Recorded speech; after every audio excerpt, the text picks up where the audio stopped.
Hi guys, నమస్తే. ఇవాళ మనం ఉంటున్న బిజీ లైఫ్ స్టైల్కి ఆరోగ్యం మీద శ్రద్ధ తీసుకోవడం ఎంతైనా చాలా ముఖ్యం.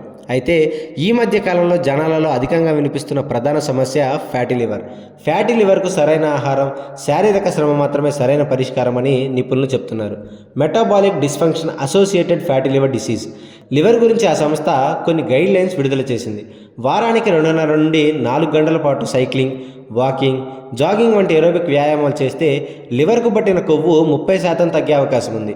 ఒబేసిటీతో బాధపడుతున్న ఫ్యాటీ లివర్ వ్యక్తులు బరువును 5 నుంచి 10% తగ్గించుకోవాలి. అధిక క్యాలరీలు ఉన్న ఆహారాన్ని తగ్గించాలి. శారీరక శ్రమ చేయాలి. ఒమేగా 3 ఫ్యాటీ యాసిడ్స్, మోనోసాచురేట్స్ ఉన్న ఆహారాన్ని డైట్లో భాగంగా చేసుకుంటే చాలా మంచిది. డ్రై ఫ్రూట్స్, సీ ఫుడ్స్, పండ్లు, కూరగాయలు, ఆల నూనె మొదలైనవి తప్పనిసరిగా ఆ లిస్టులో ఉండాలి.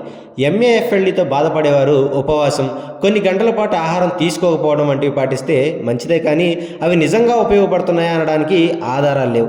రోజుకు 3 కప్పుల పైగా కాఫీ తాగినా లాభం చేకూరుతుంది. ఏరోబిక్ వ్యాయామాలు చేయడం వీటన్నిటికంటే చాలా ముఖ్యం. వారానికి కనీసం 135 నిమిషాలు, అంతకంటే ఎక్కువ చేసినా సరిపోతుంది. ఇలాంటి మరెన్నో ఇంట్రెస్టింగ్ అండ్ ఇన్ఫర్మేటివ్ వీడియోస్ మీ దాకా రావాలంటే ఇప్పుడే సబ్స్క్రైబ్ చేసుకోండి నవ్యాంధ్ర టైమ్స్. Thank you.